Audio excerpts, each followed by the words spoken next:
Hello viewers, कैसे हैं आप सब। उम्मीद करता हूं कि आप सब बिल्कुल ठीक होंगे। तो जिस तरह से आपको पता है, हमने यहाँ पे मोंगोडीबी की लेक्चर सीरीज स्टार्ट कर ली है और प्रीवियस लेक्चर के अंदर हमने देखा था कि हाउ टू इंस्टॉल मोंगोडीबी। तो आज के इस लेक्चर के अंदर हम बात करने वाले हैं creating database and collections using Mongoose. Mongoose मैंने डिस्कस किया था प्रीवियस लेक्चर्स के अंदर कि मोंगूश हमारे पास एक मोंगोडीबी का शेल होता है, मतलब CLI होता है, एक कमांड लाइन इंटरफेस होता है जिसकी मदद से हम क्या करते हैं, जिसकी मदद से हम कमांड्स अप्लाई करते हैं अपने मोंगोडीबी के डेटाबेस के ऊपर। तो और भी बहुत सारी हमारे पास बेसिक कमांड्स होती हैं, ठीक है, मोंगोश के अंदर, मतलब मोंगो शेल के अंदर। वो भी हम आज के इस लेक्चर के अंदर कवर करेंगे। तो आपने मेक श्योर करना है कि इस वीडियो को एंड तक वॉच करना है ताकि आपको इसका कंप्लीट कॉन्सेप्ट समझ में आ सके। तो वीडियो को स्टार्ट करने से पहले एक छोटी सी रिक्वेस्ट कि अगर आप मेरे चैनल पे फर्स्ट टाइम आए हो और अभी तक आपने मेरा चैनल सब्सक्राइब नहीं किया तो चैनल भी सब्सक्राइब कर लो। इसके साथ साथ बेल का आइकन भी प्रेस कर लो, क्योंकि और भी बहुत सारी वीडियोस इस मोंगोडीबी की लेक्चर सीरीज के अंदर आने वाली हैं। तो मैं हूं आपका सर मोहम्मद आदिल और अब हम अपना लेक्चर स्टार्ट करते हैं।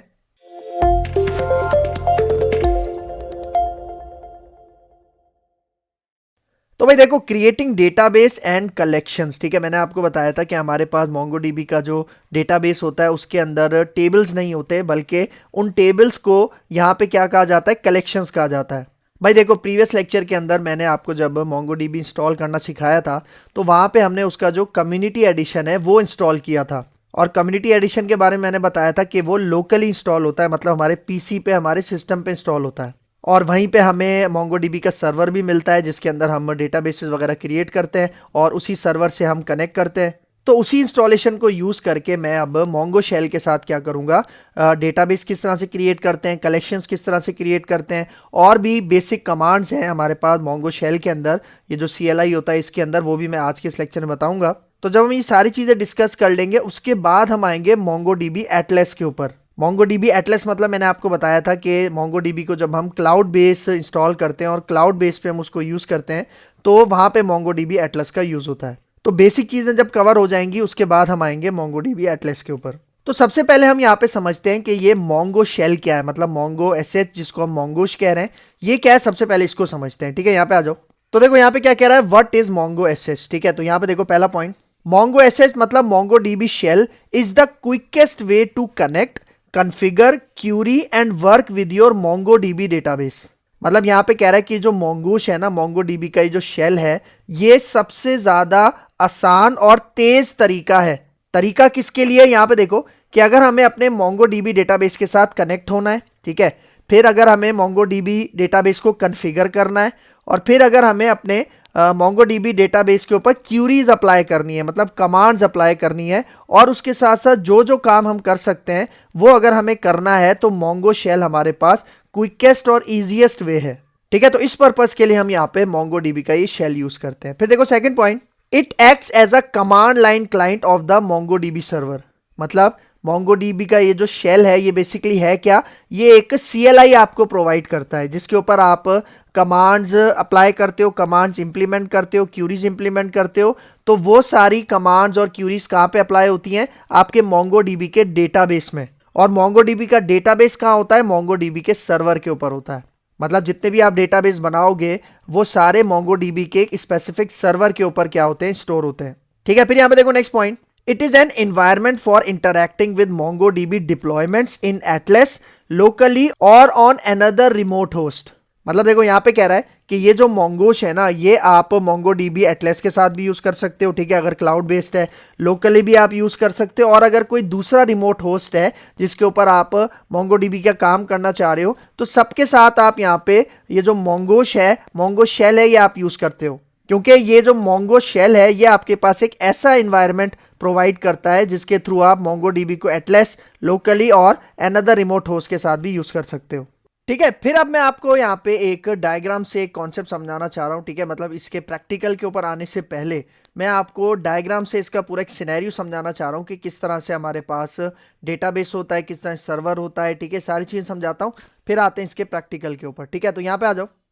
तो यहाँ पे देखो how data stores in MongoDB. ठीक है, तो यहाँ पे देखो भाई, हम सबको पता है कि हमारे पास एक सर्वर होता है और उसी सर्वर के अंदर हमारे पास हमारे डेटाबेसेस होते हैं।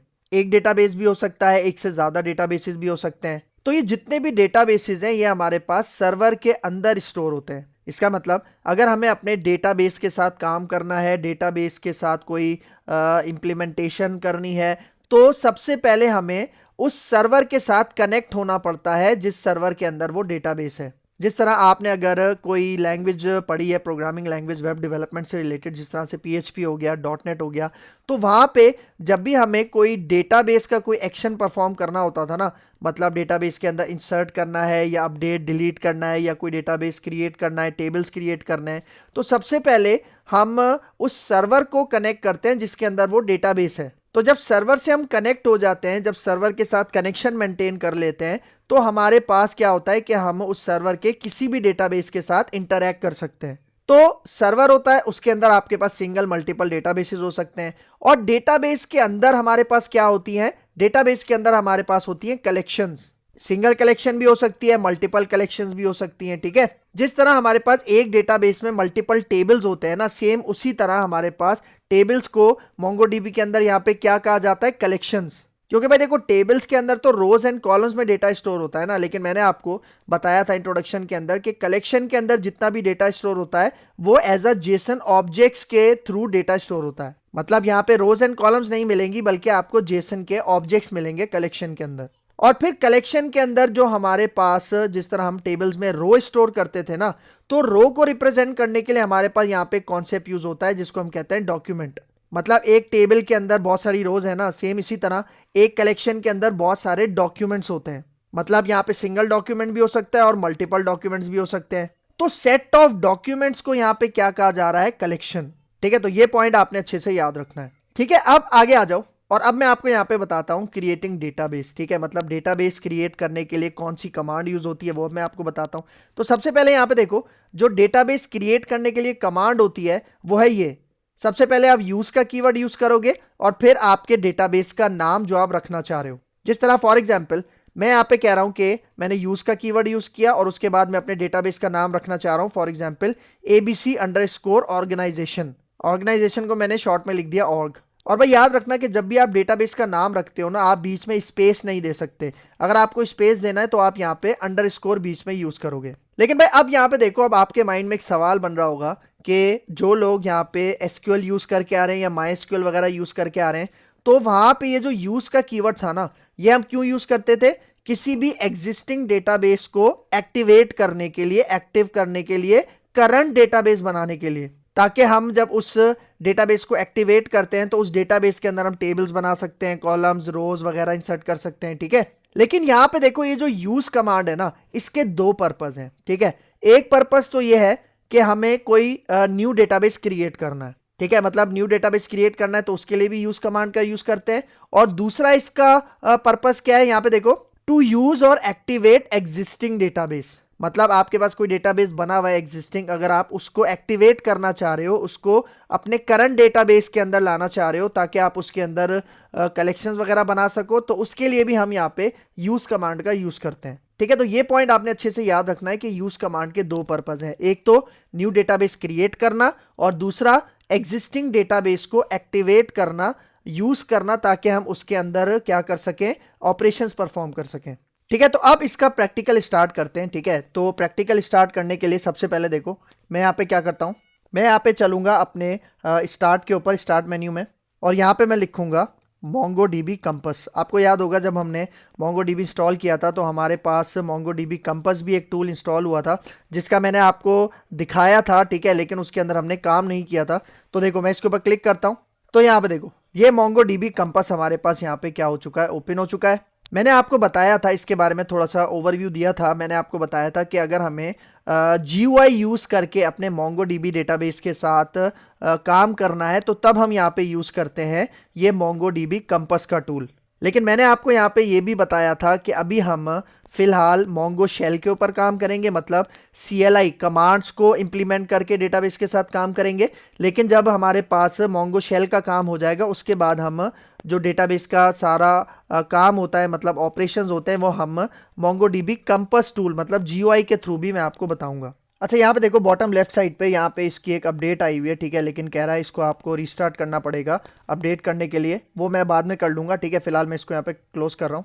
तो भाई देखो, मैंने आपको प्रीवियस लेक्चर के अंदर बताया था जब हमने MongoDB इंस्टॉल किया था तो मैंने आपको बताया था कि ये जो हमने MongoDB इंस्टॉल किया है ये कम्युनिटी एडिशन को यूज़ करके इंस्टॉल किया है, जो कि ओपन सोर्स होता है, जिसके थ्रू हमारे जो MongoDB होता है वो हमारे सिस्टम पे पीसी पे लोकली इंस्टॉल होता है। इसका मतलब हमें यहाँ पे एक लोकली क्या मिल जाएगा, एक सर्वर मिल जाएगा।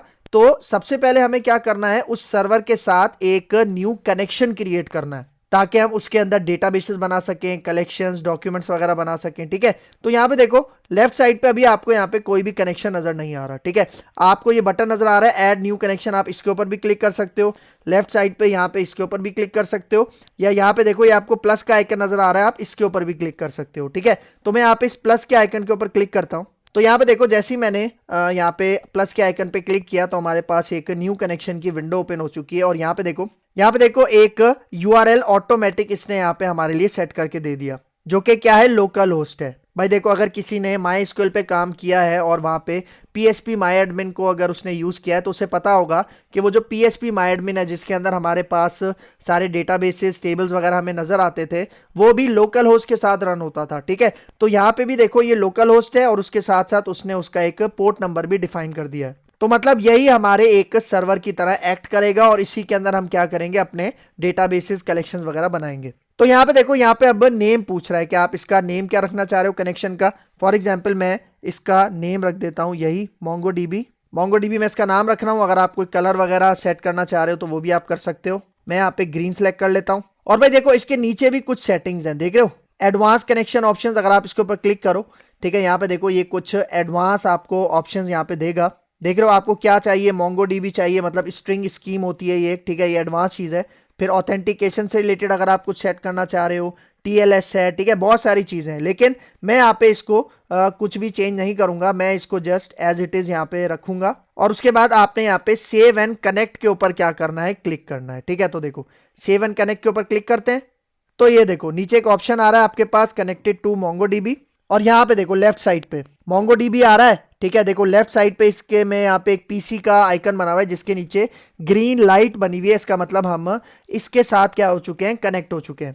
और भाई देखो ये जो हमारा MongoDB एक कनेक्शन है, इसके अंदर हमारे पास कुछ बाय डिफॉल्ट हमारे पास डेटाबेसेस यहाँ पे मौजूद हैं। मतलब पहले से उसने कुछ डेटाबेसेस क्रिएट करके हमें दिए हैं, लेकिन हम क्या करेंगे, हम इनके साथ काम नहीं करेंगे बल्कि हम अपने डेटाबेसेस बनाएंगे। लेकिन इसके अंदर यहाँ पे देखो एडमिन है एक, ठीक है, और फिर कॉन्फिग है, सही है, कॉन्फिग के बाद लोकल है, देख रहे हो, और लोकल के अंदर एक कलेक्शन बनी हुई है स्टार्टअप लॉग, सही है। इसी तरह से हम भी अपना कोई डेटाबेस बनाएंगे और उसके अंदर ये वाला काम करेंगे, कलेक्शंस वाला, डॉक्यूमेंट्स वाला, ये सब। ठीक है, तो अब हम चलते हैं अपने मोंगो शेल के ऊपर। ठीक है, क्योंकि मैंने आपको बताया था कमांड्स के थ्रू अभी हम ये डेटाबेस क्रिएट करने वाला काम, कलेक्शंस क्रिएट करने वाला काम करेंगे। तो भाई देखो शॉर्टकट है अपना, यहाँ पे आप विंडो R प्रेस करो, आपके पास ये रन कमांड ओपन हो जाती है। ठीक है, और यहाँ पे आप लिख दो सिंपल CMD। तो जैसे आप एंटर करोगे ये जो कमांड प्रॉम्प्ट की विंडो होती है आपके पास आ जाएगी। अगर आप इस तरह से नहीं करना चाह रहे, आप सिंपल स्टार्ट में यहाँ पे लिख दो CMD। ठीक है, और ये कमांड प्रॉम्प्ट आपके पास यहाँ से भी आ जाएगा। ठीक है, तो देखो अभी मैं कहाँ पे हूँ, ये जो हमारा यूजर है मोहम्मद आदिल, मैं उसके ऊपर हूँ। मुझे मोंगो शेल के अंदर जाना है, तो उसके लिए यहाँ पे देखो आपने कुछ भी नहीं करना, सिंपल आपने यहाँ पे टाइप करना है मोंगो SH लिखना है और यहाँ पे आके आपने एंटर करना है। तो यहाँ पे देखो जैसे मैंने मोंगो SH लिखा, ठीक है, इसने 3 से 4 सेकंड लिए और यहाँ पे इसने हमें जो हमारा मोंगो शेल है वो ओपन करके दे दिया। और यहाँ पे देखो जहाँ पे कर्सर ब्लिंक कर रहा है, ठीक है, यहाँ पे देखो इसने हमें एक डेटाबेस, यहाँ पे एक सैंपल डेटाबेस क्रिएट करके दे दिया जिसका नाम क्या है, टेस्ट। तो अब देखो, अब अगर मैं आपको यहाँ पे एक चीज दिखाऊं कि हमारे पास ये जो सर्वर है इसमें कितने डेटाबेसेस मौजूद हैं, तो उसके लिए मैंने आपको एक कमांड पहले भी बताई थी जिसको हम कहते हैं यहाँ पे शो DBs, मतलब शो डेटाबेसेस। तो यहाँ पे आके जैसे एंटर करूंगा तो ये देखो वही 3 डेटाबेसेस आपके पास यहाँ पे शो हो रहे हैं जो मैंने आपको यहाँ पे अभी MongoDB के कंपास टूल के अंदर दिखाए। लेकिन भाई यहाँ पे देखो ये जो टेस्ट डेटाबेस है ये यहाँ पे शो नहीं हो रहा। भाई उसकी एक वजह है, उसकी वजह यह है कि अभी तक टेस्ट डेटाबेस के अंदर हमने कोई कलेक्शंस ऐड नहीं की। यही वजह है कि हमारे पास वो डेटाबेस यहाँ पे फिजिकली हमें नजर नहीं आ रहा। लेकिन अगर मैं इसके अंदर कोई कलेक्शन बना लूंगा तो तब ये टेस्ट डेटाबेस भी हमारे पास यहाँ पे आ जाएगा। लेकिन भाई मैं यहाँ पे टेस्ट डेटाबेस यूज नहीं कर रहा। मैंने आपको बताया था कि जब भी हम डेटाबेस क्रिएट करेंगे तो वहां पे यूज कमांड का यूज करेंगे। तो मैं यहाँ पे एक डेटाबेस क्रिएट करता हूँ। ठीक है, मैं यहाँ पे कहता हूँ यूज और अपने डेटाबेस का नाम मैं यहाँ पे कहता हूँ फर्स्ट MongoDB। ठीक है, ये मेरे डेटाबेस का क्या है, नाम है। तो यहाँ पे आके देखो जैसे ही मैं एंटर करूंगा तो देखो यहाँ पे क्या कह रहा है, switch to DB first Mongo DB. भाई देखो यूज कमांड यहाँ पे पता है क्या कर रही है कि फर्स्ट मोंगो डीबी जैसे ही मैंने यूज कमांड के साथ एंटर किया ना, तो सबसे पहले वो देखेगी कि भाई क्या ये फर्स्ट मोंगो डीबी वाला डेटाबेस एग्जिस्ट करता है। अगर नहीं करता तो सबसे पहले वो इस फर्स्ट मोंगो डीबी डेटाबेस को क्रिएट करेगा और फिर उसके अंदर एंटर हो जाएगा। इसका मतलब पहले फर्स्ट मोंगो डीबी वाला डेटाबेस क्रिएट होगा और उसके बाद वो एक्टिवेट हो जाएगा, यूज हो जाएगा, करंट डेटाबेस बन जाएगा। तो देखो पहले यहाँ पे टेस्ट लिखा हुआ था ना, अब यहाँ पे देखो क्या आ रहा है, फर्स्ट मोंगो डीबी। इसका मतलब कि हम अपने डेटाबेस के अंदर एंटर हो चुके हैं। तो भाई अगर आपको आपका करंट डेटाबेस देखना है तो उसके लिए एक सिंपल सी कमांड है डीबी। डीबी कमांड यूज होती है करंट डेटाबेस, एक्टिव डेटाबेस को देखने के लिए। तो देखो मैं यहाँ पे डीबी लिख के एंटर करता हूं, तो ये देखो ये दोबारा हमें क्या दिखा रहा है, फर्स्ट मोंगो डीबी, जो कि यहाँ पे भी आपको नजर आ रहा था। ठीक है, तो एज सच इस कमांड को यूज करने का अभी हमारे पास फायदा नहीं है। ठीक है, लेकिन देखो मैंने ये वाला डेटाबेस बना लिया ना फर्स्ट मोंगो डीबी, तो अगर मैं यहाँ पे दोबारा से शो डीबीज वाली कमांड लेकर आऊं तो उसके लिए आप क्या करोगे, अपने कीबोर्ड से आप अप एरो की करोगे। देखो अप एरो की करो, डीबी आ गया, दोबारा अप एरो की पे प्रेस करो, यूज फर्स्ट मोंगो डीबी आ गया, दोबारा करो तो ये देखो शो डीबीज आ गया। मतलब ये अप और डाउन एरो की करके जो जो कमांड्स आपने एंटर कर ली होंगी ना, ठीक है, उनको आप वापस ला सकते हो और दोबारा से एंटर कर सकते हो। तो देखो अगर मैं यहाँ पे आके अभी एंटर करूं तो यहाँ पे देखो अभी भी हमारे पास देखो वही 3 डेटाबेसेस आ रहे हैं। मतलब वो जो फर्स्ट मोंगो डीबी वाला डेटाबेस अभी हमने जस्ट क्रिएट किया वो अभी हमारे पास शो नहीं हो रहा। क्यों नहीं हो रहा? क्योंकि मैंने क्या बताया कि अभी तक हमने अपने इस फर्स्ट मोंगो डीबी के डेटाबेस के अंदर कोई कलेक्शन नहीं बनाई। ठीक हो गया। तो देखो अब यहाँ पे बारी आती है कलेक्शन क्रिएट करने की। ठीक है, तो उसके लिए मैं आपको कमांड यहाँ पे बता देता हूँ। देखो ये यूज कमांड का पर्पस तो आपको समझ में आ गया होगा। ठीक है, तो यहाँ पे आके मैं आगे चलते हैं। अब देखो क्रिएटिंग कलेक्शंस। ठीक है, तो कलेक्शन को क्रिएट करने की हमारे पास एक कमांड है। देखो सबसे पहले आपने यहाँ पे लिखना है डीबी। डीबी के बाद क्रिएट कलेक्शन का एक मेथड होता है और उसके बाद पेरेंथीसिस के अंदर डबल कोट्स के अंदर आपने अपनी कलेक्शन का नाम देना है। और यहाँ पे देखो ये जो डीबी है, ये डीबी क्या है, मैंने आपको बताया था ना कि ये जो डीबी है ना, ये आपके करंट एक्टिव डेटाबेस को पॉइंट आउट करता है, रेफर करता है। और हमारे केस में यहाँ पे देखो, हमारे केस में अभी जो हमारा करंट डीबी है वो कौन सा है, फर्स्ट मोंगो डीबी। और करंट डेटाबेस को चेक करने के लिए मैंने आपको कमांड भी बताई। यहाँ पे आप डीबी लिख के एंटर करो। तो देखो जैसे डीबी लिख के मैंने यहाँ पे एंटर किया, हमें क्या दिखा रहा है यहाँ पे, फर्स्ट मोंगो डीबी। देख रहे हो? तो यहाँ पे मैं इसको CLS करके क्लियर कर देता हूँ। ठीक हो गया। तो देखो कलेक्शन क्रिएट करने के लिए ये वाली कमांड है, बिल्कुल सिंपल सी। ठीक है, तो यहाँ पे आके इसी कमांड को मैं यहाँ पे एंटर करता हूँ। देखो पहले डीबी लिखना है और फिर कैमल केस में आपने यहाँ पे लिखना है क्रिएट कलेक्शन। कैमल केस क्या होता है, जिसमें पहला जो आपके पास मेथड का लेटर है वो स्मॉल होता है, लेकिन जो सेकंड वर्ड होता है उसका जो पहला लेटर होता है वो कैपिटल होता है। ये होता है कैमल केस। ठीक है, फिर यहाँ पे देखो इसके अंदर मैं यहाँ पे अपनी कलेक्शन का नाम देता हूँ। मैं यहाँ पे अपनी कलेक्शन का नाम देता हूँ for example first underscore collection. ठीक है, फर्स्ट कलेक्शन मैंने यहाँ पे क्या किया, इसका नाम दे दिया। तो अब आपने कुछ भी नहीं करना, सिंपल यहाँ पे आके आपने एंटर के ऊपर क्लिक करना है। तो देखो जैसे मैंने एंटर किया, यहाँ पे देखो एक सक्सेस मैसेज आ रहा है और क्या लिखा है, ओके, और कॉलन के बाद 1 लिखा है। जब भी इस तरह से आपको देखने को मिले तो समझ जाओ कि आपकी ये जो कमांड है वो सक्सेसफुली एग्जीक्यूट हो चुकी है। जिस तरह SQL में आता था ना, कमांड्स कंप्लीटेड सक्सेसफुली, उसी तरह का सीन है। ठीक है, तो अब मैं क्या कहता हूं कि भाई अभी ये जो मैंने यहाँ पे फर्स्ट मोंगो डीबी के अंदर ये वाली कलेक्शन बनाई है, ठीक है, फर्स्ट कलेक्शन। तो अब अगर मैं देखना चाह रहा हूं कि भाई हमारे पास इस डेटाबेस के अंदर कितनी कलेक्शंस हैं, तो उसके लिए कमांड यूज होती है शो। शो के बाद आपने स्पेस देना है और उसके बाद आपने यहाँ पे कहना है कलेक्शंस। मतलब हम अभी क्या कह रहे हैं कि ये वाला जो डेटाबेस है ना फर्स्ट मोंगो डीबी, इसके अंदर हमारे पास जितनी भी कलेक्शंस हैं वो शो करवाओ। लेकिन अभी हमारे पास फिलहाल यहाँ पे सिर्फ एक ही कलेक्शन है जिसका नाम क्या रखा था हमने, फर्स्ट कलेक्शन। तो यहाँ पे आके जब मैं एंटर करूंगा तो ये देखो हमें उसने सिर्फ एक ही यहाँ पे दिखाया और वो है फर्स्ट कलेक्शन।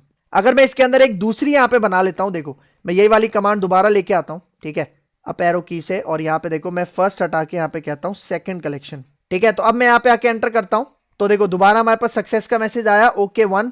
और उसके बाद अब दोबारा मैं ये वाली कमांड यहाँ पे लगाता हूँ शो कलेक्शंस और एंटर करते हैं। तो आप देखो अब हमारे पास यहाँ पे इस फर्स्ट मोंगो डीबी के डेटाबेस के अंदर 2 कलेक्शंस यहाँ पे मौजूद हैं।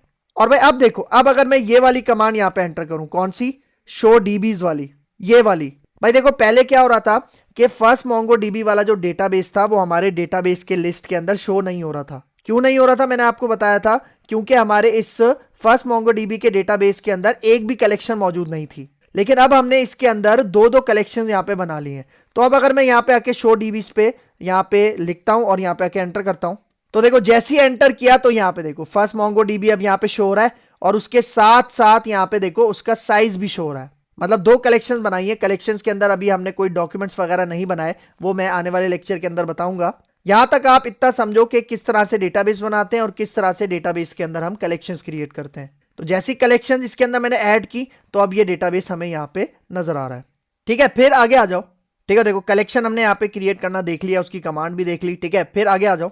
अब यहाँ पे देखो अभी तक जो मैंने आपको कमांड्स बताई है वो कौन कौन सी है। देखो शो डीबीज, जो कि जितने भी डेटाबेसेस हैं, ठीक है, उनको शो करवाने के लिए हम यूज करते हैं। फिर उसके बाद डीबी, जो कि करंट डीबी को देखने के लिए, मतलब जो एक्टिव डीबी है उसको देखने के लिए हम डीबी कमांड यूज करते हैं। फिर उसके बाद देखो शो कलेक्शंस, मतलब जो डेटाबेस आप एक्टिवेट करोगे उसको यूज करोगे, उसके बाद जब आप ये वाली कमांड लगाओगे शो कलेक्शंस, तो उस डेटाबेस के अंदर जितनी भी कलेक्शंस होंगी वो आपको शो हो जाएंगी। और फिर उसके बाद यहाँ पे देखो db डॉट क्रिएट कलेक्शन और उसके बाद कलेक्शन का नाम। इसकी मदद से हम क्या करते हैं, अपने डेटाबेस के अंदर क्या कर सकते हैं, कलेक्शन क्रिएट कर सकते हैं। और फिर उसके बाद देखो अब यहाँ पे मैं आपको बताता हूं, कलेक्शन को अगर हमें रीनेम करना है तो उसके लिए हमारे पास एक मेथड होता है। सबसे पहले तो आपने db लिखना है जो कि आपका एक्टिवेटेड db है। उसके बाद आपकी ओल्ड कलेक्शन का नाम, ठीक है, मतलब जिसका नाम आप रीनेम करना चाह रहे हैं, सबसे पहले उसका नाम यहाँ पे आएगा। फिर रीनेम का एक फंक्शन है रीनेम कलेक्शन का, और फिर उसके बाद न्यू कलेक्शन नेम आप उसके पेरेंथीसिस के अंदर दोगे। तो जैसे ही आप एंटर करोगे आपकी जो कलेक्शन है, ठीक है, उसका नाम क्या हो जाएगा, रीनेम हो जाएगा, चेंज हो जाएगा। तो इसको यहाँ पे अप्लाई करते हैं, यहाँ पे आ जाओ। तो भाई यहाँ पे देखो अभी अगर मैं आपको इसके अंदर शो कलेक्शंस करके दिखाऊं तो देखो यहाँ पे एक फर्स्ट कलेक्शन है, ठीक है, और दूसरा है सेकंड कलेक्शन। अब देखो मैं कहता हूं कि भाई ये जो सेकंड कलेक्शन है ना, इसका नाम मुझे चेंज करके थर्ड कलेक्शन रखना है। तो उसके लिए मैं कमांड क्या टाइप करूंगा, देखो डीबी और फिर हमारी ओल्ड कलेक्शन का क्या नाम है, यहाँ पे देखो सेकंड कलेक्शन और उसके बाद यहाँ पे हमारे मेथड का क्या नाम है, रीनेम कलेक्शन। ये भी कैमल केस में आपने लिखना है। और फिर यहाँ पे देखो इसके पेरेंथीसिस के अंदर डबल कोट्स के अंदर मैं इसका नाम चेंज करके यहाँ पे क्या देता हूं, थर्ड कलेक्शन। मतलब कौन सी कलेक्शन का नाम मैं चेंज कर रहा हूं, यहाँ पे देखो ये वाली जो सेकंड कलेक्शन थी इसका नाम मैं यहाँ पे चेंज करके क्या रख रहा हूं, थर्ड कलेक्शन रख रहा हूं। ठीक है, तो स्पेलिंग मिस्टेक नहीं होनी चाहिए, इसका आपने ख्याल रखना है। ठीक है, तो अब मैं यहाँ पे आके एंटर करता हूं तो आप इसका रिजल्ट देखना। तो ये देखो ओके 1 का मैसेज आ गया, इसका मतलब ये कमांड सक्सेसफुली हमारे पास एग्जीक्यूट हो चुकी है। अब दोबारा मैं आपको यहाँ पे इसी डेटाबेस के अंदर ये जो कलेक्शंस हैं वो दिखाता हूँ, शो कलेक्शंस करके। यहाँ पे आके एंटर करते हैं तो अब देखो वो जो सेकंड कलेक्शन थी उसका नाम चेंज होकर अब यहाँ पे क्या हो चुका है, थर्ड कलेक्शन। तो इस तरह से आप क्या कर सकते हो, अपनी किसी भी कलेक्शन का नाम क्या कर सकते हो, चेंज कर सकते हो। ठीक है, फिर आगे आ जाओ। सही, ये वाली कमांड हो गई। अब कुछ और मैं कमांड बताता हूं। यहाँ पे देखो एक बहुत ही ज्यादा इंपॉर्टेंट कमांड है, यहाँ पे देखो db.help। हेल्प कमांड क्या करती है कि आपको बताती है कि आप अपने डेटाबेस में कौन कौन से ऑपरेशंस परफॉर्म कर सकते हो, कौन कौन से मेथड्स अप्लाई कर सकते हो, उन सब की इंफॉर्मेशन आपको यहाँ पे ये हेल्प का मेथड यहाँ पे एग्जीक्यूट करके देगा। देखो नाम ही इसका क्या है, हेल्प, कि भाई आपकी हेल्प करेगा, कि आपको बताएगा कि कौन कौन सी चीजें हैं जो कि आप अपने डेटाबेस के ऊपर अप्लाई कर सकते हैं। ठीक है, तो उसके लिए यहाँ पे आ जाओ। ठीक है, दोबारा मैं यहाँ पे CLS की कमांड यहाँ पे एंटर करता हूँ ताकि ये क्लियर हो जाए। CLS, ठीक है, एंटर करते हैं। और अब यहाँ पे देखो current DB, first Mongo DB और उसके बाद यहाँ पे डॉट लगा के आपने हेल्प लिखना है और यहाँ पे आके एंटर करना है। तो ये देखो जैसे ही आपने एंटर किया तो ये देखो इसने हमें एक बहुत बड़ी लिस्ट यहाँ पे देखो शो करवा दी। ठीक है, जिस तरह यहाँ पे देखो ड्रॉप डेटाबेस का हमारे पास एक मेथड है, गेट कलेक्शन का एक हमारे पास मेथड है, और ठीक उसके सामने जिस तरह यहाँ पे देखो ड्रॉप डेटाबेस है ना, उसके ठीक सामने यहाँ पे उसकी डिस्क्रिप्शन भी आपको दिखा रहा है, ताकि आपको पता चल सके कि भाई ये जो मेथड फंक्शन वगैरह आप यूज करोगे इसका वर्किंग क्या है, इसका पर्पस क्या है। देख रहे हो db.help किया तो यहाँ पे देखो ये सब आपको दिखा रहा है। देख रहे हो ये बहुत ज्यादा इंपॉर्टेंट फंक्शंस हैं, बहुत ज्यादा इंपॉर्टेंट चीजें हैं जो कि हम आने वाले लेक्चर्स के अंदर कवर करेंगे। लेकिन मैंने आपको कमांड बता दी कि अगर आप उसको पढ़ना चाह रहे हो और उसकी डिटेल लेना चाह रहे हो तो इस कमांड के थ्रू आप आसानी से डिटेल ले सकते हो। ठीक है, दोबारा मैं इसको यहाँ पे CLS कर देता हूँ, क्लियर स्क्रीन। ठीक है, और अब यहाँ पे देखो, ठीक है, तो अब मैं आपको नेक्स्ट कमांड बताता हूँ, वो भी इंपॉर्टेंट है। यहाँ पे देखो db.collectionName.help, मतलब यहाँ पे कलेक्शन के स्पेसिफिक अगर आपको डिटेल्स चाहिए तो आपने यहाँ पे क्या करना है, db.collectionName, मतलब जिस कलेक्शन का आप नाम यहाँ पे अप्लाई करोगे उससे रिलेटेड आपको हेल्प प्रोवाइड करेगा। मतलब कलेक्शन के ऊपर आप कौन कौन से मेथड्स, कौन कौन सी चीजें अप्लाई कर सकते हो वो आपको ये हेल्प कमांड क्या करेगा, जनरेट करके देगा। ठीक है, तो यहाँ पे देखो, ठीक है, यहाँ पे मैं लिखता हूँ db.collection में यहाँ पे यूज कर लेता हूँ यही वाली फर्स्ट कलेक्शन, इसका हमने नाम रीनेम नहीं किया था। और उसके बाद डॉट लगा के यहाँ पे मैं कहता हूँ हेल्प। ठीक है, तो यहाँ पे आके जैसे एंटर करूंगा आप इसका रिजल्ट देखना। तो ये देखो, इसने भी आपको बहुत सारे मेथड, बहुत सारी चीजें आपको यहाँ पे दिखा रहा है, देख रहे हो, देख रहे हो। फाइंड से रिलेटेड हमारे पास मेथड्स हैं। फिर यहाँ पे देखो रीनेम कलेक्शन, जो कि मैंने अभी आपको यूज करके दिखाया। ठीक है, फाइंड वन एंड डिलीट है, मतलब बहुत सारे हैं, देख रहे हो। डिलीट मैनी है, डिलीट वन है, डिस्टिंक्ट है, सही है, और भी आपको देखने को मिलेंगे। ठीक है, ये सारे हम आने वाले लेक्चर्स के अंदर यूज करेंगे। फिर देखो इंडेक्स से रिलेटेड हमारे पास यहाँ पे कुछ फंक्शंस हैं। ठीक है, इसके ऊपर भी काम करेंगे। और सबसे मजे की बात यही है कि आपके पास जो भी आपका मेथड है ना, ठीक है, जो भी आपके पास फंक्शन है, उसकी जो भी डिस्क्रिप्शन है वो यहीं पे आपको मिल जाएगी।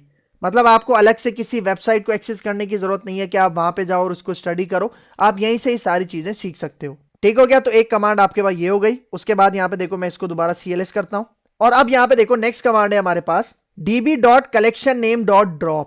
भाई देखो, ड्रॉप के नाम से आप समझ गए होंगे कि हम यहाँ पे अपने कलेक्शन को ड्रॉप मतलब रिमूव करने की बात कर रहे हैं, मतलब डिलीट करने की बात कर रहे हैं अपने डेटाबेस के अंदर से। ठीक है, तो यहाँ पे देखो मैं यहाँ पे डिलीट करता हूं। देखो सबसे पहले मैं आपको अपनी कलेक्शन दिखाता हूं। शो कलेक्शन एंटर करते हैं, तो ये देखो मैं कह रहा हूं जो थर्ड कलेक्शन थी ना, मैं इसको यहां से डिलीट करना चाह रहा हूं। तो उसके लिए मैं यहाँ पे क्या करूंगा, db.collection नेम है हमारे पास थर्ड कलेक्शन, और उसके बाद डॉट करके ड्रॉप, और उसके बाद पेरेंथीसिस। ठीक है, तो ये कमांड है, यहाँ पे आके आपने एंटर करना है।